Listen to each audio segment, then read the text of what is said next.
Olá pessoal, de volta agora de longe, né? Devido ao problema do corona, que na verdade nem é cerveja para mim ficar feliz. Mas vamos lá, vamos fazer a nossa primeira videoaula. Eu não fiz antes, eu também estava meio gripado, não era o corona, até ter sido a corona, mas não foi o corona, graças a Deus, mas já está dando para trabalhar um pouquinho. Nós vamos falar sobre propriedades coligativas ou propriedades das soluções, que é o nosso último capítulo que não deu tempo da gente ver aí fisicamente na sala de aula. Eu vou tentar passar para vocês aqui de uma forma resumida para que vocês possam fazer os exercícios. Lembra que eu já disse em sala de aula que essa parte aqui é uma parte teórica. Então, se é teórica, na maioria das vezes é só teoria mesmo. Eu posso estar explicando um pouquinho aqui, mas só de ler lá já dá para entender. Mas evidentemente que nós temos alguns alunos que vão ter dúvidas, né, Anne? Pois é. Também temos outros aqui, né, que fica ali no fundo, não vou nem citar o nome, que só reclamam, mas tudo bem. Vamos lá então. Primeiro, quais são as propriedades da solução? Nós vamos falar em propriedades da solução. Primeira coisa é a pressão de vapor de um líquido. Vamos imaginar o seguinte: nós temos aqui um frasco, esse frasco está com um líquido aqui dentro. Agindo sobre esse líquido, nós temos de cima para baixo a pressão atmosférica. Então a pressão atmosférica está empurrando o líquido para baixo. Para que esse líquido entre em ebulição, ou seja, para que ele entre em ebulição é necessário uma força aqui, uma pressão aqui embaixo, empurrando esse líquido para ele quebrar essa barreira da pressão atmosférica. Então essa pressão que tem aqui dentro é a pressão de vapor. Então quando a pressão de vapor ela se iguala com a pressão atmosférica, o líquido começa a entrar em ebulição. Neste momento ele ainda não entra em ebulição, quando elas estão iguais, elas atingem o equilíbrio dinâmico, que está aqui. Então, quando a pressão de vapor se iguala à pressão atmosférica, temos ali o equilíbrio dinâmico, e quando ela começa a passar, o líquido começa a entrar em ebulição. Então, para que o líquido entre em ebulição, é necessário que a pressão de vapor seja maior que a pressão atmosférica. Por isso que é o seguinte, nós já vimos lá no primeiro ano, lembra que conforme eu ia subindo de altitude, eu ia subindo um pouquinho mais, consequentemente ia diminuindo a pressão atmosférica e o líquido conseguia evaporar uma temperatura de ebulição menor. Lembra que a gente fez alguns comparativos lá no primeiro ano? Qual que era mais fácil de cozinhar? Uma batata no Rio de Janeiro ou uma batata em La Paz, na Bolívia? Lembre-se que no Rio de Janeiro nós estamos ao nível do mar, pressão de 1 atm. Lá na Bolívia nós estamos uma altitude lá de 3.200 metros acima do nível do mar, então a pressão lá é bem menor. A pressão atmosférica, conforme você vai subindo, vai diminuindo a pressão atmosférica. Ou seja, se no Rio de Janeiro a água entra em ebulição a 100 graus Celsius, lá em La Paz, na Bolívia, ela vai entrar, digamos lá, a 90 graus Celsius. Ou seja, a água vai entrar em ebulição primeiro lá na Bolívia, primeiro lá em La Paz e depois no Rio de Janeiro. Só que o que cozinha o alimento? É a temperatura. Consequentemente, no Rio de Janeiro, a água vai entrar em ebulição a 100 graus Celsius. Então a água vai estar mais quente do que lá em La Paz. Então quando eu coloco duas batatas para cozinhar, uma aqui e outra lá, mesmo fogão, mesma panela, tudo igualzinho, mesmas condições, a batata do Rio de Janeiro vai cozinhar mais rapidamente. Por quê? Porque a temperatura da água no Rio de Janeiro é mais alta do que a temperatura da água lá em La Paz. Porque a pressão atmosférica lá é menor e a água já vai entrar em ebulição numa temperatura menor. Lembre-se que eu citei também que se você tiver um balão e subir até uma altura bem elevada, a água vai entrar em ebulição na sua mão. Por quê? Porque ela vai entrar em ebulição com a temperatura do seu corpo.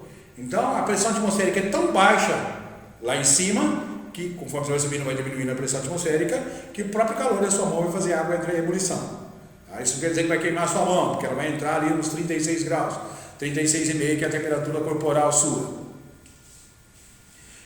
Quanto à volatilidade, a volatilidade é a capacidade de evaporar, ou seja, quanto mais volátil for um líquido, mais fácil ele é de evaporar. Então guarda esse nome, volatilidade está relacionado com evaporação, capacidade de evaporação. Então quanto mais volátil o líquido for, mais fácil ele evapora. Evidentemente que quanto menos volátil ele for, menos capacidade ele tem de evaporação. Se nós pegarmos um demonstrativo aqui, por exemplo, se nós pegarmos e considerarmos o álcool e a água, o álcool é mais, a uma mesma temperatura, é claro, o álcool é mais volátil que a água. Então, em comparação com a volatilidade, se eu pegar as duas substâncias em quantidades iguais ali, o álcool vai ser bem mais volátil que a água. A volatilidade está ligado com a capacidade de evaporação. Eu vou parar o vídeo um pouquinho, vou colocar mais uma parte da matéria no quadro e volto a explicar novamente.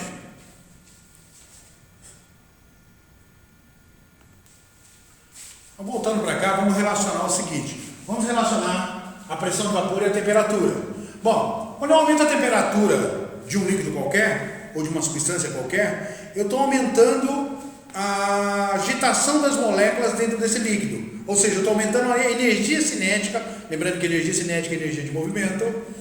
Eu aumentando a energia cinética, essas moléculas começam a se movimentar mais rapidamente ali dentro, o que vai fazer com que esse líquido tende a evaporar mais facilmente. Então, um aumento na temperatura aumenta a energia cinética, a movimentação e, consequentemente, vai aumentar a pressão de vapor, ou seja, esse líquido vai evaporar com maior facilidade. Então, um aumento na temperatura ocasiona um aumento na pressão de vapor e, consequentemente, o líquido vai entrar em ebulição mais rapidamente. Se nós analisarmos isso aqui, também vale ao contrário. Uma diminuição na temperatura vai diminuir a pressão de vapor e, consequentemente, diminuindo a pressão de vapor, esse líquido vai demorar mais para entrar em ebulição. Se nós pegarmos aqui relacionado em termos de pressão de vapor e volatilidade, quanto menor a pressão de vapor, menos volátil é o líquido. Quanto maior a pressão de vapor desse líquido, mais volátil ele é. Isso relacionando aí os dois, pressão de vapor e volatilidade. Então, sempre trabalhar com esses dois lados e prestar muita atenção nessa parte. Tudo isso está na apostila de fácil compreensão. Eu vou dar um tempo para vocês fazerem os exercícios. Nas próximas aulas de vídeo, eu vou trazer exercícios. É um monte de pernilongo do inferno aqui, mas tudo bem. Então, nós vamos trabalhar na próxima aula com os exercícios. Eu vou procurar fazer o seguinte com vocês, eu vou resolver os exercícios, vou resolvendo os exercícios e, consequentemente, vou passando para vocês as respostas e a resolução dos exercícios, e se tiverem dúvidas, a gente vai retirando essas dúvidas aí.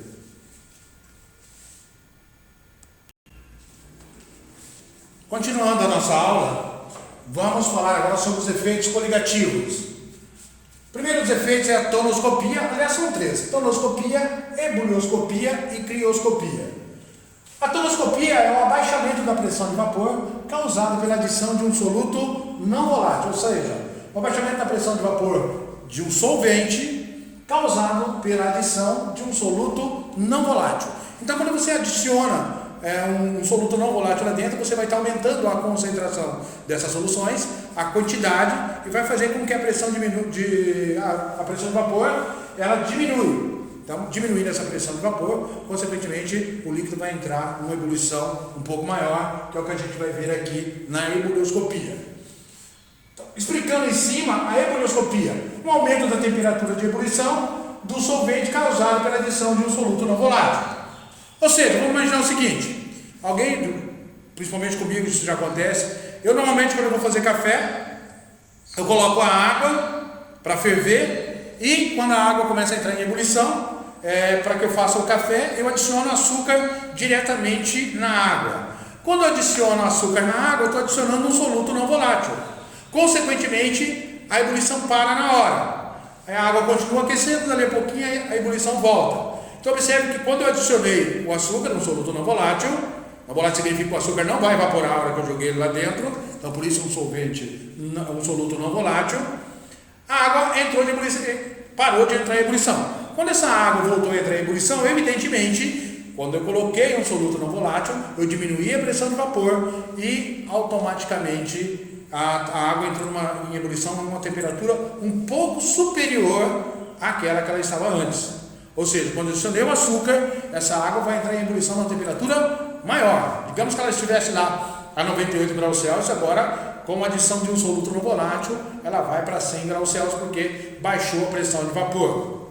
Então, essa é o aumento da temperatura de ebulição do solvente, é chamado de ebullioscopia. Por outro lado, também nós temos a crioscopia, que é a diminuição da temperatura de congelamento do solvente causado pela adição de um soluto não volátil. Mesma coisa. Então, se eu estou lá com uma água, se eu vou colocar uma água para congelar, para fazer gelo, por exemplo, se eu colocar um pouquinho de açúcar com soluto não volátil na água, se aquele gelo seria feito a 0 graus Celsius, ele vai ter que ter uma temperatura menor para que aquela água congele. Ou seja, vai diminuir a temperatura de congelamento dela. Então, água pura, digamos que ela congela a 0 graus Celsius. Se eu colocar açúcar, mexer ou sal para colocar para congelar, ela vai congelar a menos de 0 graus Celsius. Ou seja, esse soluto não volátil que eu coloquei vai diminuir a temperatura de congelamento. A gente verifica isso, vou dar dois exemplos aqui que é mais clássico. A ebulioscopia aumenta a temperatura de ebulição do solvente causado pela adição de um soluto não volátil. Isso aqui a gente verifica, é muito comum nos aditivos de radiadores de veículos. Nos países frios eles colocam esse aditivo para que a água do congelador não congele, porque a temperatura ela é muito baixa. Então, o efeito da crioscopia, eles vão diminuir a temperatura de congelamento e vai fazer com que se coloque soluto não volátil. Aqui no Brasil eles já não podem colocar isso, eles têm que colocar um outro para fazer com que a temperatura não suba muito, senão a temperatura vai subir demais. Então é o contrário dos dois. Outro exemplo da crioscopia, por exemplo, uma diminuição na temperatura de congelamento. Nos países frios também, o que eles fazem para derreter a neve? Jogam sal, soluto não volátil. Quando eles colocam sal, eles vão fazer com que a temperatura de congelamento daquela substância diminua. E naquela temperatura que vai estar normalmente, esse sal começa esse gelo começa a derreter quando você joga lá um soluto não volátil, porque vai diminuir a temperatura de congelamento. Ou seja, ele vai congelar numa temperatura inferior àquela que ele está. Então, naquela temperatura, aquele gelo começa a passar, aquela neve começa a passar para o estado líquido e fica fácil deles limpar e retirar a neve. Então, os três efeitos coligativos: tonoscopia, ebulioscopia e crioscopia. Lembrando que isso aqui é teoria. Você tem que saber como é que funciona, mas é teoria, é teórico. Está na apostila, só dá mais uma olhada. Então, lembrando só, tonoscopia está relacionada com a pressão de vapor, ebulioscopia com a temperatura e ebulioscopia com a temperatura de ebulição e crioscopia com a temperatura de congelamento. Então, tudo isso relacionado à adição de um soluto não volátil. Por isso que, por exemplo, quando você vai cozinhar batatas, por exemplo, se você quer cozinhar essa batata com mais rapidez, se você não tem a disponibilidade de uma panela de pressão e você vai temperar ela depois, coloca um pouco de sal na água. Quando você colocar sal, você vai fazer o quê? Você vai diminuir a pressão de vapor e vai aumentar a temperatura de ebulição da água. Aumentou a temperatura, cozinha mais rapidamente, que a água vai numa temperatura maior. Na verdade, o que faz a pressão de vapor, o que faz a panela de pressão é isso. Quando eu coloco a diferença entre uma panela convencional e a panela de pressão é que na panela de pressão, quando você fecha, a pressão lá dentro aumenta bastante. Aumentou a pressão, aumenta a pressão atmosférica, consequentemente a temperatura de ebulição da água também aumenta. Então, aumentou a pressão atmosférica, aumenta a temperatura de ebulição da água e consequente, porque vai diminuir a pressão de vapor e consequentemente você vai ter a água mais aquecida. A água mais aquecida, consequentemente você vai cozinhar mais rapidamente. Tome cuidado, o que cozinha não é a pressão. O que cozinha é a temperatura da água. Seguindo ainda, dentro do mesmo assunto, vamos falar agora sobre osmose. Osmose, de uma forma geral, nada mais é do que a passagem do solvente do meio menos concentrado para o meio mais concentrado. Consiste no movimento de moléculas do solvente em geral. A água, lembrando que a água é solvente universal, por meio de uma membrana semipermeável.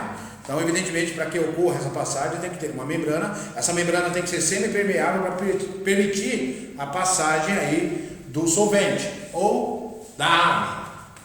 Essa passagem ocorre sempre do meio menos concentrado para o meio mais concentrado. Eu vou dar alguns exemplos. Vou pegar aqui primeiro duas frutas em conserva. Como é que funciona a fruta em conserva? Nós fazemos, para colocar a fruta em conserva, nós fazemos uma solução lá calda, que é uma solução de água com bastante açúcar, quer dizer, com bastante, fugiu o termo correto aqui, mas que esteja saturado, né? Então, bem saturada em água, com açúcar, uma solução saturada de água com açúcar, e eu coloco a fruta lá dentro. A fruta tem o que bastante nela? Água. Então ela vai estar menos concentrada. O que acontece? Essa água da fruta começa a sair para ir para o meio mais concentrado, que é a solução de água com açúcar. E consequentemente, em determinado momento, isso entra em equilíbrio e aquela fruta também recebe aquela solução, a calda. Consequentemente, essa fruta vai ficar bem mais doce, bem mais concentrada de açúcar, o que vai fazer, o que vai impedir a proliferação de micro-organismos na fruta, fazendo com que ela se conserve por mais tempo. Então isso é uma fruta em conserva. Um outro fato bastante curioso também, o que nós fazemos? Eu já fiz muito isso. Quando você vê uma lesma, normalmente você vai lá e faz o quê? Vai lá, pega um pouquinho de sal e coloca na coitadinha. O corpo da lesma é um molusco, molusco foi de sacanagem. A lesma, mas eu acredito que sei lá o que é. Tem que perguntar para o professor de biologia. Mas deve ser. Então vamos lá pegar a lesma. A pele da lesma é uma membrana, funciona como uma membrana semi-impermeável. E ela por dentro ela é constituída praticamente por água. Então o que acontece? Quando você coloca sal, você está colocando uma solução concentrada. Consequentemente, o que vai acontecer? A água vai fluir de dentro do corpo dela para fora, que é o meio mais concentrado, e vai desidratar a lesma e ela vai morrer desidratada.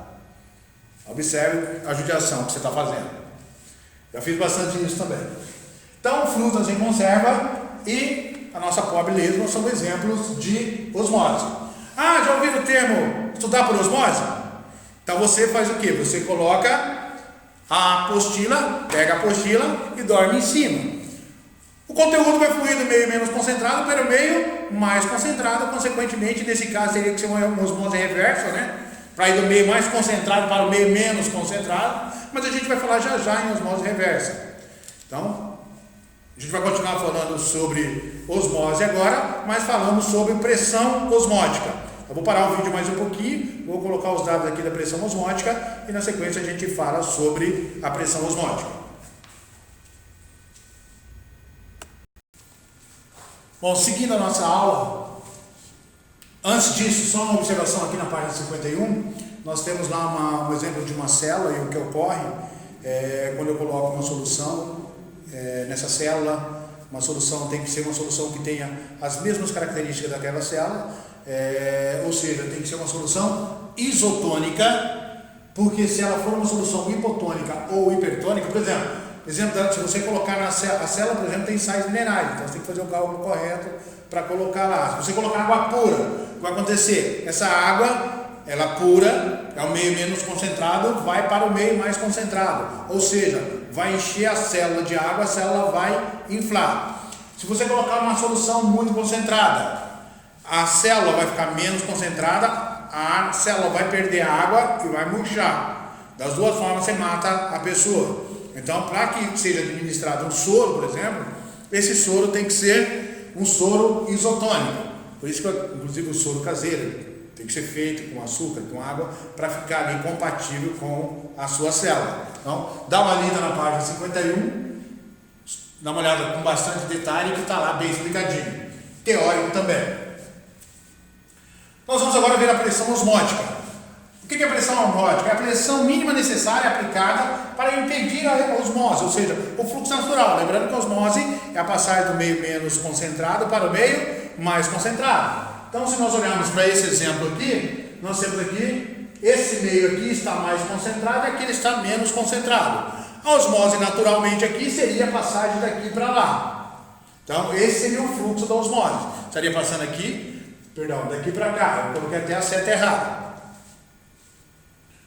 Está errado lá. Vamos corrigir aqui. O pi vai estar aplicado aqui.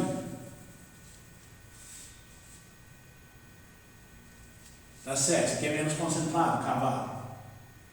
Vamos concentrar, vamos trabalhar aqui novamente. Então, se eu quero evitar a osmose, eu quero ver que esse meio menos concentrado passe para lá, o que eu vou fazer? Eu vou aplicar uma pressão lá. Essa pressão vai fazer com que o fluxo normal da osmose não ocorra. Consequentemente, o que vai acontecer vai impedir a osmose. Então, a pressão osmótica ela vai impedir o fluxo natural da osmose. Se eu aplicar uma pressão maior daquele lado lá, se essa pressão osmótica for maior, eu vou fazer a osmose reversa. Eu vou fazer que a osmose ocorra ao contrário. Então, lembrando, se eu aplico uma pressão do lado que está mais concentrado, eu vou fazer com que a osmose ocorra inversamente. Ou seja, saindo do meio mais concentrado para o meio menos concentrado. Essa osmose reversa, por exemplo, é muito utilizada em dessalinizadores para se obter água potável através da água do mar. Em Israel eles utilizam muito essa técnica, porque lá tem pouca água potável, então eles pegam a água do mar, passam por esses dessalinizadores que fazem a osmose reversa, saindo a água do meio mais concentrado para o meio menos concentrado, a água sai pura, livre dos sais.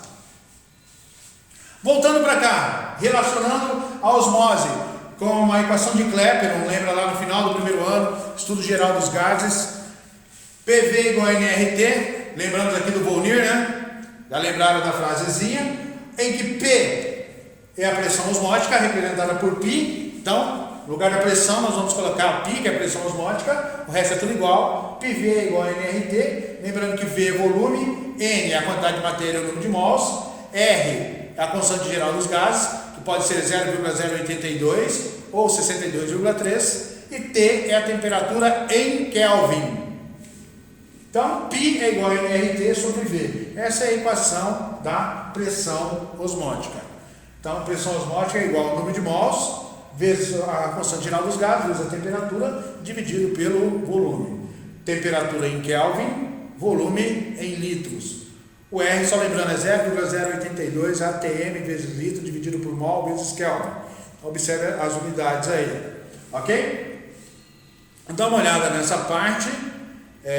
Deixa eu ver se tem mais assunto aqui para a gente falar ainda antes do encerramento dessa aula. Tem. Nós vamos falar aí sobre os efeitos coligativos nos solutos. Então eu vou parar o vídeo mais uma vez e colocar a última parte dessa matéria para poder explicar para vocês.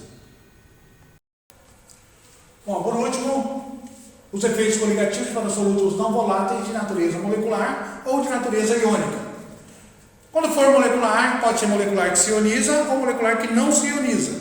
Quando for molecular que não se ioniza, substância molecular mesmo, é o exemplo aqui do C6H12O6, ele não vai se ionizar em água, consequentemente, você vai ter um mol da solução e depois você vai ter um mol do soluto e depois um mol em solução também. Em solução você tem um mol também, porque não há ionização. Olha a diferença quando eles são moleculares que se ionizam. Um exemplo disso são os ácidos, que se ionizam na água, liberando íons. Então, um mol de H2SO4, um H2SO4 na água, vai se ionizar, liberando 2H+, se subdividindo em 2H+, mais SO4, 2 menos. Então, aqui ele se ioniza, H+, SO4, 2 menos, então você tem 2 mols de H, mais 1 mol de SO4, no total 3 mols desse lado. Então, 1 mol no soluto e 3 mols em solução. Então, todo separado aqui. Mesma coisa com solutos iônicos. O NaCl vai se ionizar em Na+, esqueci do maisinho ali. Então, deixa eu colocar aqui, Na+, mais Cl-. Então, 1 mol, 2 mols. O CaCl2 também se ioniza, 1 mol, 3 mols. Isso é importante lá na equação da pressão osmótica. Lembra? Π é igual a N, e N é isso aqui, é o número de mols, tá? Então, tomar cuidado, se é uma dessas soluções aqui, você tem que levar em consideração o número de mols em solução. Então, se for o CaCl2 em solução, são 3 mols. Então, só tomar cuidado com isso, principalmente na hora dos cálculos. Eu vou aguardar agora vocês fazerem os exercícios, que se não fizeram ainda. Na sequência eu vou fazer um outro vídeo agora com a resolução dos exercícios e também passando o gabarito das equações da hora do estudo e também das equações complementares do caderno de atividades. Era isso. Nas próximas aulas eu vou estar falando sobre os exercícios e depois eu já começo com a aula da apostila nova. Nós não sabemos quando que vamos retomar, até lá a gente vai fazendo essas videoaulas para poder auxiliar. Evidentemente que eu vou abrir um canal também para que vocês possam tirar dúvidas Então, na sequência, eu vou estar informando aí esse canal para que vocês tirem dúvidas. Eu vou estar escolhendo outras plataformas também. Eu vou ver ainda certinho como é que nós vamos fazer e vou informando vocês. Era isso por hoje. Até mais!